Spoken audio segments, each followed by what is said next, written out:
JP Nadda শহর কলকাতাতে আজ তার একাধিক কর্মসূচি রয়েছে। তার মধ্যে উত্তর কলকাতার বিজেপি প্রার্থী তাপস রায়ের সমর্থনে তিনি জনসভা করবেন। সত্যনারায়ণ পার্কে সেই জনসভা হবে। আর কিছুক্ষণের মধ্যেই সেখানে এসে পৌঁছাবেন জেপি নাড্ডা। কিন্তু তার আগে সেখানকার প্রস্তুতি ছবিটা একটু বোঝার চেষ্টা করব।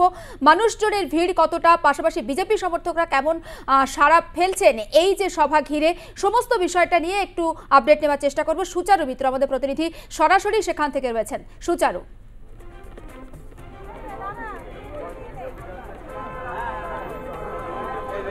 দেখো, সত্যনারায়ণ পার্ক এলাকা মূলত ব্যবসায়ী এলাকা, ফলে এই কমার্শিয়াল প্লেসের মধ্যেই একেবারে রাস্তার ওপরেই বিজেপির এই সমাবেশের প্রস্তুতি। তাপস রায়ের সমর্থনে জগৎ প্রকাশ নাড্ডা বিজেপির সর্বভারতীয় সভাপতি আর খানিকটা পরেই মঞ্চে আসবেন। কিন্তু কর্মী সমর্থক, উৎসাহী কর্মী থেকে শুরু করে নেতারা এসেছেন। যেমন আমরা একটা চমৎকার প্রচার দেখতে পাচ্ছি, সেখানে ফেস্টুন ব্যানার নিয়ে টিএমসি ডুগডুগি বেজে গেছে, সন্দেশখালী বলছে, পশ্চিমবঙ্গ বলছে। নারায়ণ চ্যাটার্জি উত্তর কলকাতার বিজেপি নেতা, তিনি ডুগডুগি নিয়ে হাজির হয়েছেন এবং এই ডুগডুগি তিনি তুলে দেবেন জেপি নাড্ডার হাতে। আমরা একটু কথা বলবো তার সাথে। আর 1 ঘন্টা তারপরেই জেপি নাড্ডা এই মঞ্চে আসবেন। তার হাতে কি এটা তুলে দেবেন? এটা কি প্রচার করছে? তিনি না, সারা ভারতবর্ষ জেনে গেছে তৃণমূলের ডুগডুগি বেজে গেছে। আর এই জায়গায় রাখার নেই, আর সময় কথা বলে, আর কোনো জায়গা নেই, বিচ্ছিন্ন হয়ে গেছে পশ্চিমবাংলার বাইরে। ভাই তুমি যদি যাও তাহলে যদি খালি কাউকে বলো may I coming from West Bengal, তোমার পা থেকে মাথা পর্যন্ত মাপবে। ইয়ে চোর তো নেই, হ্যাঁ না, স্ট্যাম্প পড়ে গেছে। তৃণমূলে কোনো জায়গা নেই, সন্দেশখালী বলছে, পশ্চিমবাংলা বলছে। সেই ছবি এবং একটু মঞ্চের ছবিটা দেখাতে বলবো। এই মঞ্চে সভার কাজ শুরু হচ্ছে সবে মাত্র বলা যায়, এবং 2:50 নাগাদ কিন্তু এখানে চলে আসবেন জগৎ প্রকাশ নাড্ডা। আজকে অমিত শাহ এবং নাড্ডার জোড়া কর্মসূচি চলছে। কাঁথির পর ঘাটালে সভা করেছেন অমিত শাহ এবং জেপি নাড্ডার প্রথম সভা হাবড়া, এবং সেই হাবড়ার সভার পর সত্যনারায়ণ পার্কে বিজেপির প্রার্থী তাপস রায়ের সমর্থনে এই সভা। গতবার এই কেন্দ্রে তৃণমূল কংগ্রেসের প্রার্থী জিতেছিলেন সুদীপ বন্দ্যোপাধ্যায় 1,27,000 ভোটের মার্জিনে।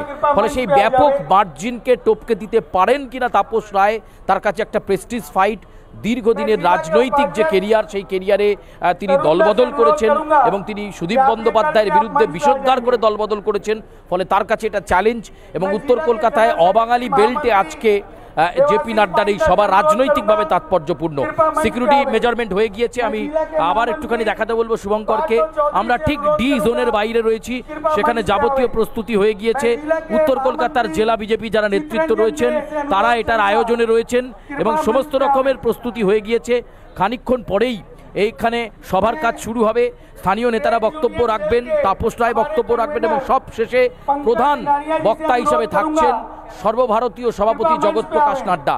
ফলে তার এই সভা থেকে তৃণমূল বিরোধী সুর তিনি কতটা চড়া করেন, কারণ কাঁথি থেকে ইতিমধ্যেই অমিত শাহ একের পর এক মন্তব্য করেছেন, বলেছেন 30টা আসন যদি বিজেপি পেয়ে যায় তাহলে তৃণমূলের সরকার আর বেশি দিন থাকবে না। ইতিমধ্যেই গোটা দেশে 300 আসন জিতে গিয়েছে বিজেপি, এমন দাবি করেছেন অমিত শাহ। ফলে এখানে নাড্ডা এসে সত্যনারায়ণ পার্কের এই মঞ্চ থেকে কি বলেন তার দিকে তাকিয়ে থাকতে হবে। একেবারে আমাদেরও নজর থাকবে। সুচারু, নজর রাখো। আপাতত তোমাকে ধন্যবাদ। এবং প্রস্তুতি একেবারে শেষ মুহূর্তের বলা যেতে পারে।